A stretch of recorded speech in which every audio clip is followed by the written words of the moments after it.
Vamos dar continuidade na parte de genética aqui. Nós vamos falar um pouquinho de uma ferramenta que, dentro de melhoramento genético, dentro da genética, é o que há de mais moderno hoje. É a principal ferramenta hoje no trabalho de melhoramento genético hoje são as avaliações genômicas. Gosto sempre de começar com esse slide porque, só para botar as expectativas nos devidos lugares, genética é sim importante, genética impacta no negócio, a gente vai ver o efeito que a genética traz dentro do negócio, porém, genética é uma parte da história. A gente precisa ter nutrição, a gente precisa ter uma boa reprodução, a gente precisa ter um bom manejo, boa saúde, para o negócio girar. Se a gente tem a genética boa e um ambiente ruim, os animais não conseguem expressar a sua genética. Agora, se a gente tem um ambiente muito bom e genética ruim, os animais também não conseguem produzir o que poderiam, que o ambiente proporciona por causa da genética. Então, é a famosa lei do mínimo, a teoria do barril, a lei do mínimo. O que tem menos é que limita toda a situação. E assim, então vou falar de avaliação genômica. O que é avaliação genômica? Avaliação genômica é uma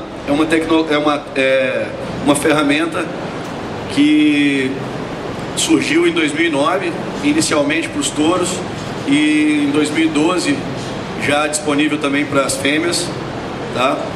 Que através de uma coleta de material biológico, um pelo, através de um pelo, você recebe o resultado das fêmeas, ou do macho, que quiser, tal qual uma prova de touro, tal qual a gente está acostumado a ver num catálogo de sêmen, tá? Então, com todas as informações genéticas do animal, o que ela passa, o que ela não passa, o que ela tem de bom, o que ela tem de ruim, o que a gente precisa, como a gente utiliza isso dentro do nosso melhoramento.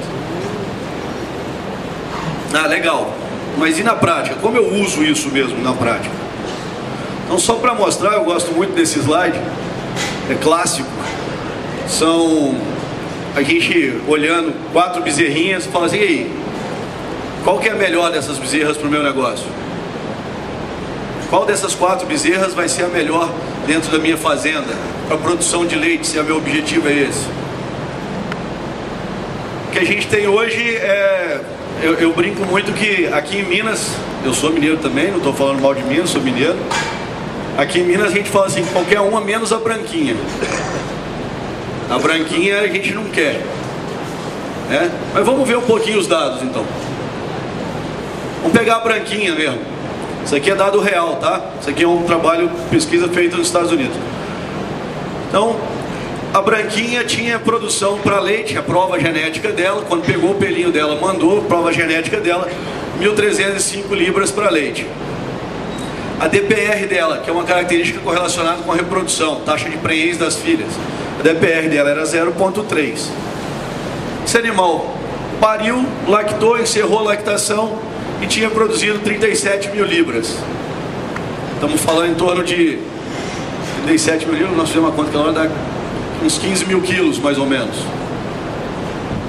Ela estava prenha, tinha emprenhado com 79 dias após o parto. Quando segurar com o vento, segurando.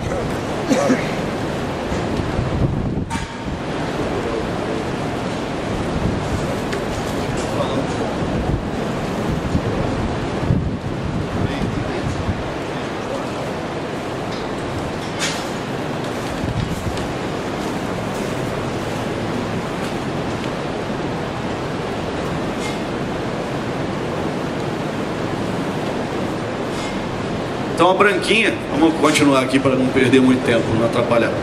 Então a branquinha, né, produziu quase 15 mil quilos de leite, estava prenha e tinha emprenhado com 79 dias. Um outro animal, 45,97, que estava naquela mesma foto, ela era negativa para leite. A DPR dela, correlacionada à reprodução, também era negativo, -2. Esse mesmo esquema, mesma época, esse animal lactou. E como é que foi a lactação dela? 25 mil libras. 25 mil libras, estamos falando em 12 mil quilos, mais ou menos. Um pouco menos, 11, 12 mil quilos. Então estamos falando de 11 a 12 mil quilos contra 15 mil quilos. E a gente na bezerra, a gente já conhecia isso, já sabia isso. ela era DPR negativa. O status reprodutivo dela ainda estava vazia. E já estava 298 dias vazia. Ela secou sem emprenhar. Vaca que dá prejuízo, vaca que acaba com caixa de qualquer fazenda. Ah, Cleuci, mas esses dados são lá de fora. Isso no Brasil não funciona. Vamos ver se no Brasil funciona. Dados aqui da fazenda. A fazenda já utiliza tecnologia há 4 anos, desde 2012, desde que chegou no Brasil, eles começaram a utilizar a tecnologia dentro do trabalho de melhoramento. E vamos ver os números deles. Então tá aqui, ó. Isso aqui estratificou os animais da fazenda que já tinham lactação encerrada. Eram 160 animais da fazenda que tinham genoma e tinham lactação encerrada. Estratificou em 4 grupos de 25% e 25%.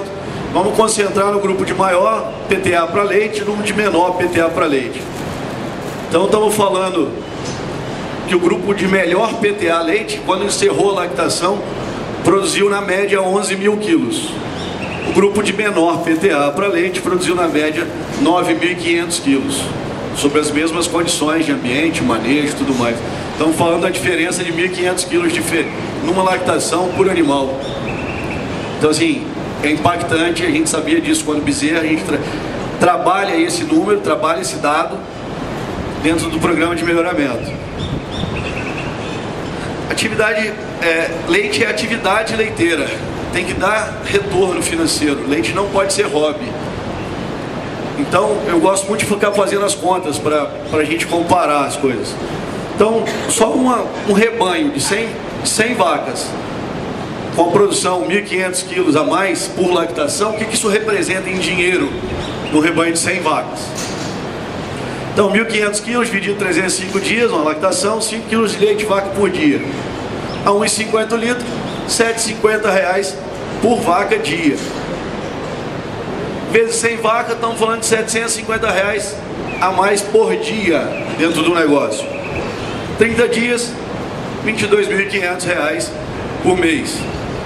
12 meses, R$ 270 mil no ano a mais, com a mesma estrutura, com o mesmo custo de criação, mesma coisa. E é oportunidade. Não fazer isso, não utilizar isso é perder a oportunidade. É coisa que a gente não enxerga. A gente não vê que ganhou, nem que vê que deixou de perder. Essa é a grande dificuldade na história. Vamos ver reprodução. Reprodução impacta demais nas fazendas. A vaca tem que, para dar leite, ela tem que emprenhar e tem que parir. Se ela não emprenhar, ela não pare. Se não parir, não dá leite.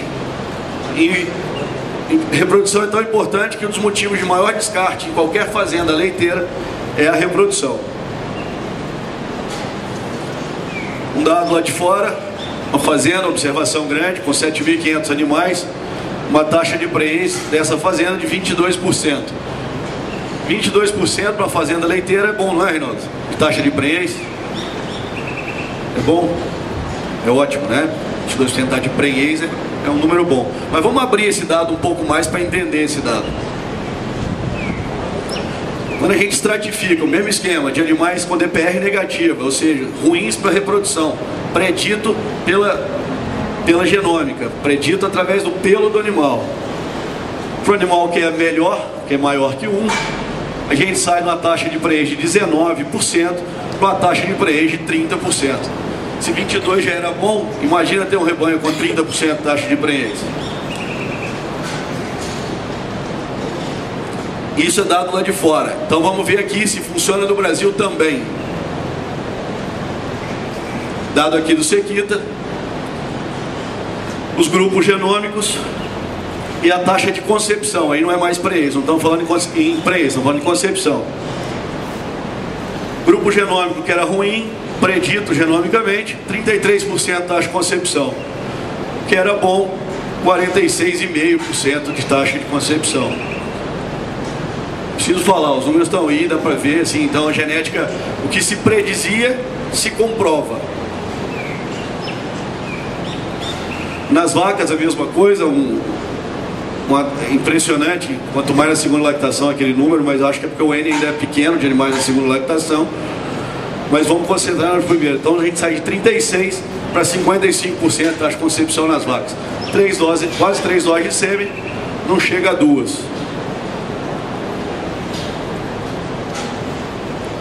Como eu falei, o negócio tem que ser lucrativo. Então vamos um trabalho americano do Cabreira, professor de Wisconsin, que ele avaliou a cada 1% a mais que se aumenta em taxa de prenhez, quanto significa em dinheiro no negócio.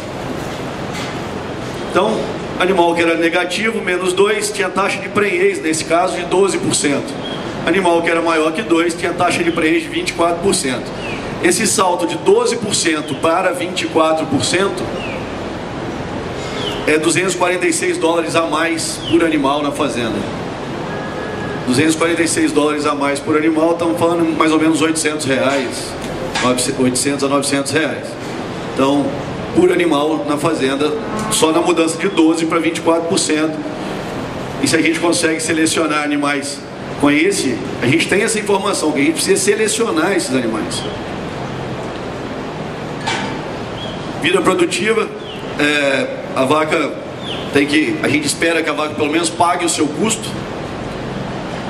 E esse gráfico reflete bem que é a vida de uma vaca. Quando ela nasce, ela só está gastando até ela parir. O verdinho lá, amarelo, verde, é a lactação da vaca. Aqui é o caixa que a vaca está. Então até ela parir, ela só gasta. Porque é só gado jovem na fazenda, a gente quebra a fazenda. Isso acontece com muita fazenda que com as tecnologias novas de TE, de FIV, não se programaram, cresceram demais o rebanho de jovem e não tinha vaca suficiente para pagar a conta do gado jovem. Isso aconteceu com muitas fazendas, a gente viu isso acontecer. Então a vaca nasceu, o animal nasceu, só gastou, pariu, começou a produzir leite, ela começa a retornar dinheiro, né? Secou, gastou mais um pouquinho, pariu a segunda vez. Então esse gráfico mostra que uma vaca para pagar o seu custo, ela gasta 2 lactações para pagar o seu custo. Se a gente perder as vacas antes de 2 lactações, a gente só teve prejuízo com ela. Então a gente precisa fazer com que essa vaca fique no rebanho, que ela tem que pelo menos pagar seu custo, fazer a sua reposição e retornar dinheiro para o negócio. Trabalho então com vida produtiva, para avaliar essa questão de vida produtiva. Animal que era genomicamente mais baixo para a vida produtiva, a média desse grupo era 0,35, contra animais com vida produtiva mais alta, com média 4,34 genomicamente. Até 30 dias após o parto, desse grupo de vida produtiva baixa, 5% dos animais já tinham saído da fazenda, já tinham sido descartados. Até 30 dias, até um mês após o parto. De lá não tinha dado 1%, 0,9%. 150 dias após o parto, 18% dos animais já tinham saído da fazenda. Enquanto lá 6,4% dos animais só tinham abandonado o rebanho. Então o índice de vida produtiva tem muito a ver com isso. E quando a gente vê o número, tem que utilizar a informação. O que representa a vida produtiva? Só para fazer um cálculo também. Então vamos supor que a gente tem um rebanho de 100 vacas vindas da mesma doadora, que a doadora tinha vida produtiva de 5 meses. De 5. Significa 5 meses a mais que a média. E um outro rebanho com vacas vinda de uma doadora que era menos 3. Significa que elas vão durar em média 3 meses a menos do que a média dos outros animais. Então temos um gap, uma distância de um para o outro de 8 meses aí. O que esses 8 meses significam?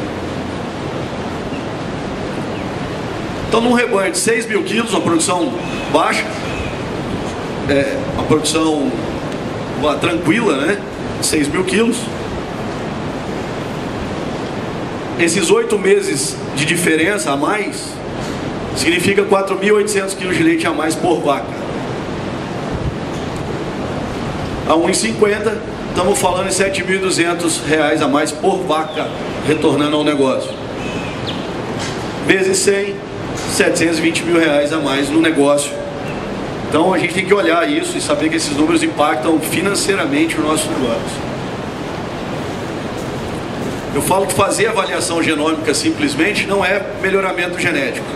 Melhoramento genético é utilizar os dados da avaliação genômica para tomar a decisão. O que a ferramenta faz é só te mostrar a informação. Agora, cabe a nós utilizarmos essa informação dentro de um plano de melhoramento genético. Só um esqueminha, só para ilustrar um pouquinho como que isso pode ser trabalhado. Então, a partir do momento que a gente fez a avaliação genômica, identificou nossos melhores animais para o que nós queremos,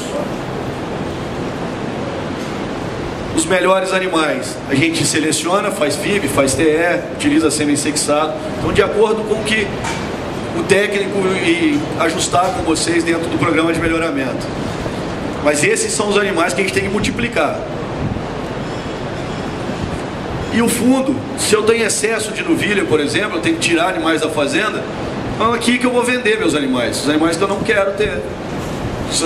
Ah não, eu não posso abrir mão dessas ovelhas, eu preciso do leite delas. Beleza, mas elas não precisam deixar a cria delas, elas podem ser receptoras. Aqueles animais de alta genética podem ser prover a genética no futuro desse rebanho. Os dois cliques. Isso aqui é só para mostrar o impacto que causa uma estratégia dessa, por exemplo.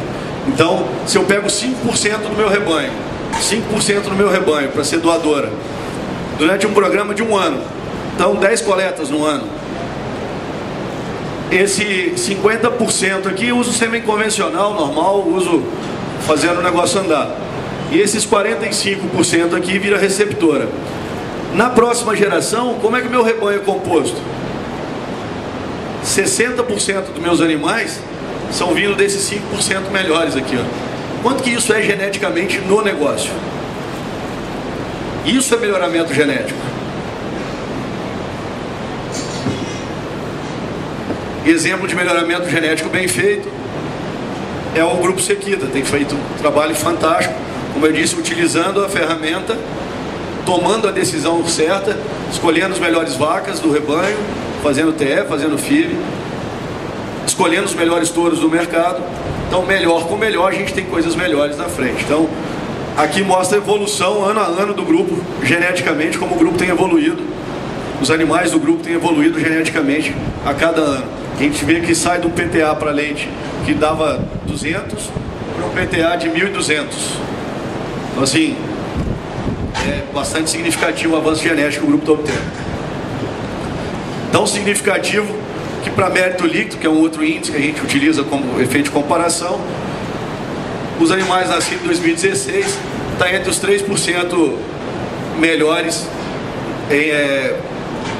grupo melhor de mérito líquido do mundo, tá? Não é só do Brasil não, do mundo, os 3% melhores do mundo.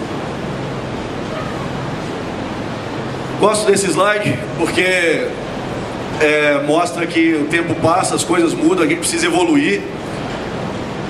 Esse slide, esse primeiro aqui era 1938, era um bull runner,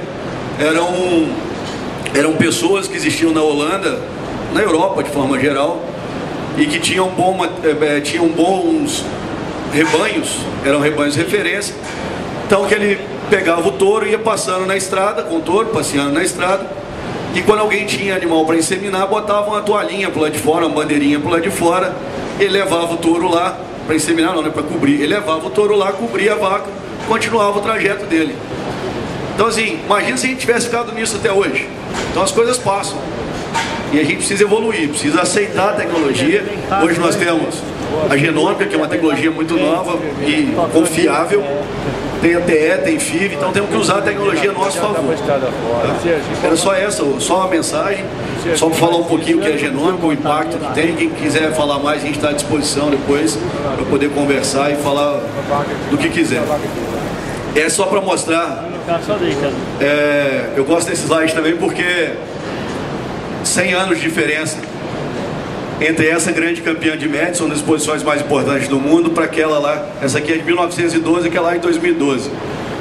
Não parece nem que são a mesma raça.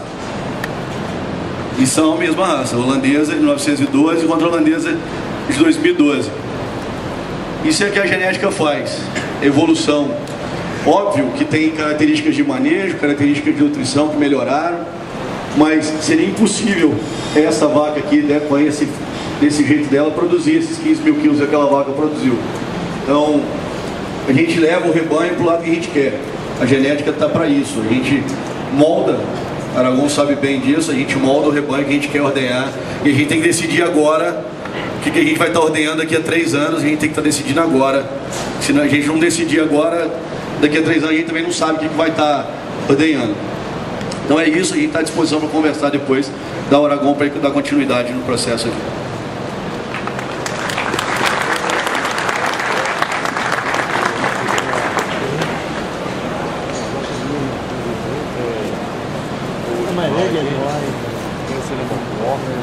Tá? Você lembra de uma foto?